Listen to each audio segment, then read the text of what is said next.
Assalamualaikum warahmatullahi wabarakatuh. Saya Rizky Ramawati dengan NPM 19160092 akan menjelaskan materi yang pertama, yaitu tentang pengertian instrumen penelitian.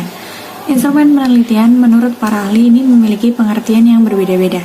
Adapun pengertian yang pertama yaitu menurut Noto Atmojo, di mana mengartikan instrumen sebagai alat-alat yang akan digunakan untuk mengumpulkan data yang terdiri dari beberapa bentuk seperti kuesioner, formulir, observasi, serta formulir-formulir lain yang berkaitan dengan pencatatan data dan lain sebagainya. Kemudian menurut Suharsini Arikunto, di mana instrumen penelitian adalah alat bantu yang dipilih untuk digunakan oleh peneliti dalam kegiatan penelitian, di mana instrumen penelitian ini digunakan untuk mengumpulkan data penelitian supaya data tersebut menjadi sistematis dan mudah untuk dilakukan analisis berikutnya.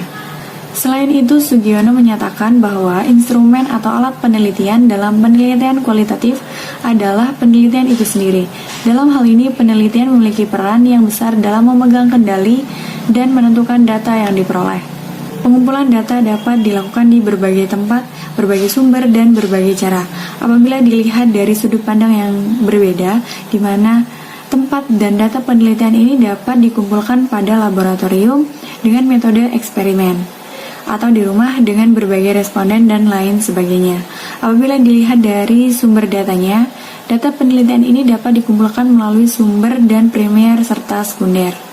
Berdasarkan pengertian instrumen penelitian menurut para ahli tersebut, dapat ditarik kesimpulan bahwa pengertian instrumen penelitian secara umum adalah suatu alat yang digunakan untuk mengumpulkan data atau informasi yang bermanfaat dalam suatu penelitian untuk menjawab hipotesis yang telah dirumuskan dari penelitian tersebut.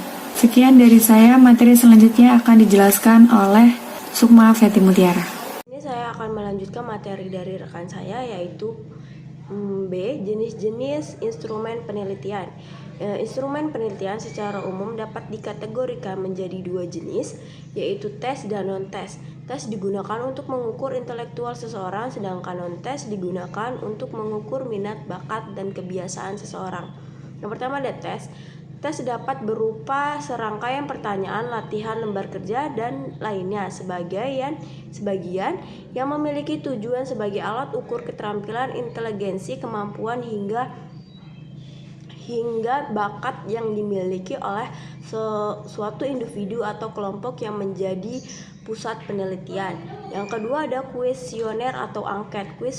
Kuesioner atau angket merupakan alat pengumpulan data melalui sejumlah pertanyaan tertulis digunakan untuk memperoleh informasi dari individu atau kelompok tertentu.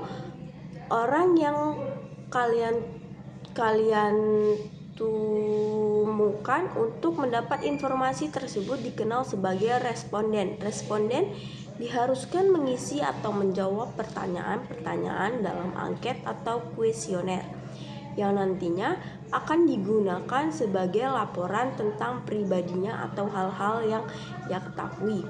Yang ketiga ada wawancara.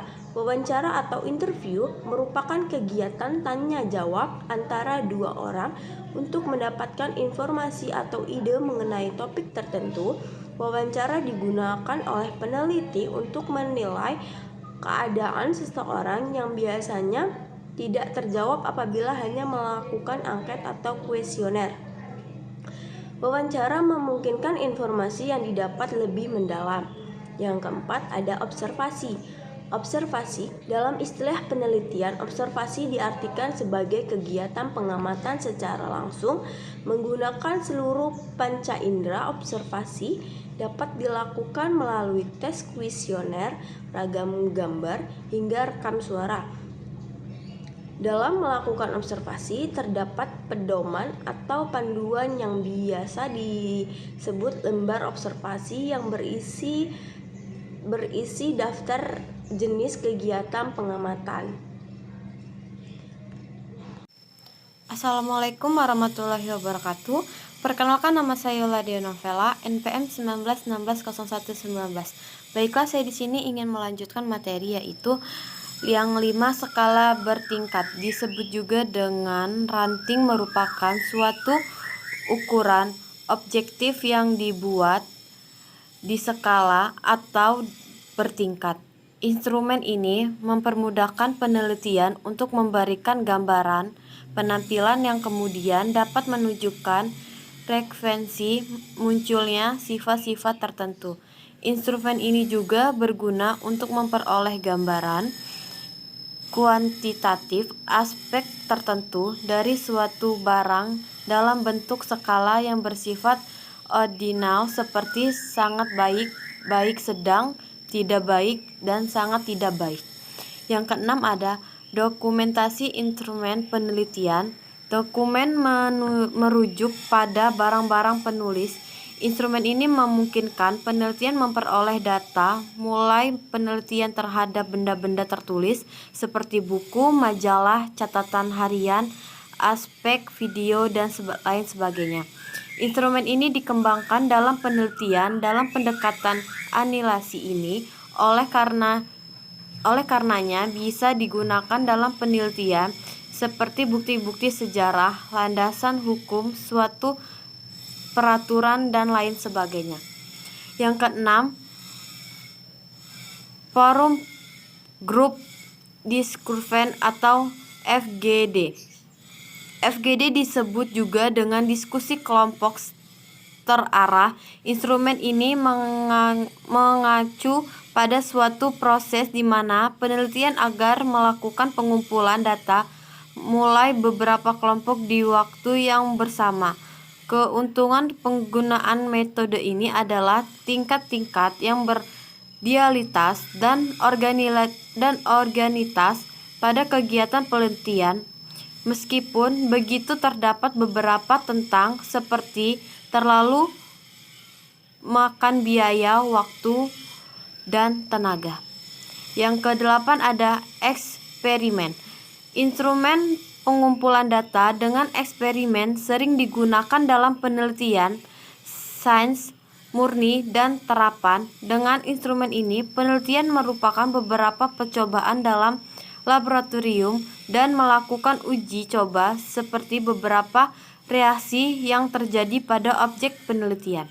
Instrumen pengumpulan data dengan eksperimen sering digunakan dalam penelitian sains murni dan terapan. Dengan instrumen ini, penelitian merupakan beberapa percobaan dalam laboratorium dan melakukan uji coba seperti beberapa reaksi yang terjadi pada objek penelitian.